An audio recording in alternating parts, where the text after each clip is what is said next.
This entire day, I've had this one sentence that's been filling my mind by Bishop Barron. All day I've been thinking about it. He said, "If we do not fast, we will never truly know how much we hunger for God. If we do not fast and feel the hunger, we will never know as human beings how much we are utterly dependent on the Lord."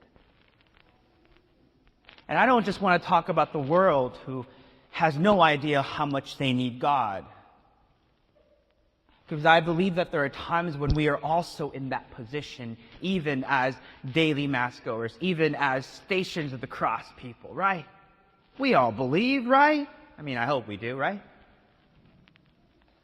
But we oftentimes do not know the very depths of our longing of the Lord unless we feel that hunger, right?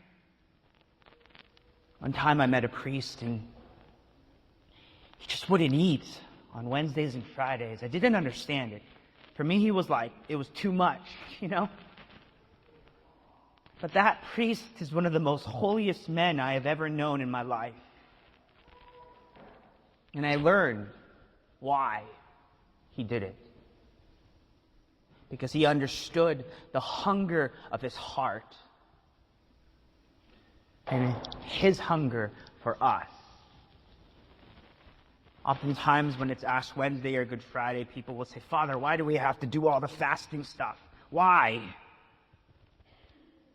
Because we live in a world of excess. That's why. You know, look at our life. Food, drink, pleasure. From the very beginning of time, Adam and Eve, that was the fall. The apple was good to the eyes. They wanted it. It wasn't just they wanted an apple, you know.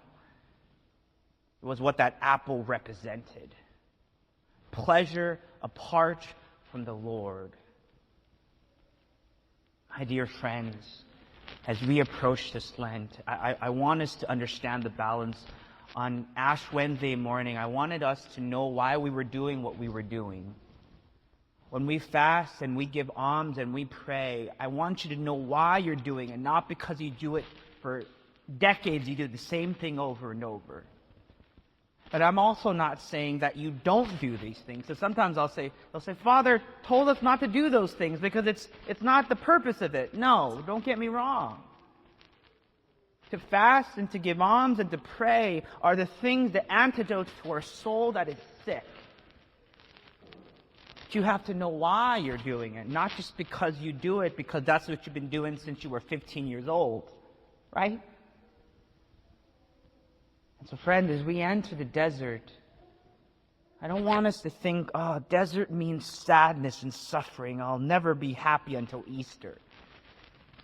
Think of it as a time of joy where you can enter into the desert with our God, and so we can be freed of the things that take us away from God. It makes me so happy that all of you are here. And I want us to understand that the Stations, yeah, there's mourning, there's sadness, there's this the sadness that's involved with Stations. But I want us to also understand that Jesus Christ, He already won the war, my friends.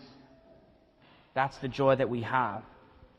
So as we celebrate these Stations, I want us to focus on the goal in mind.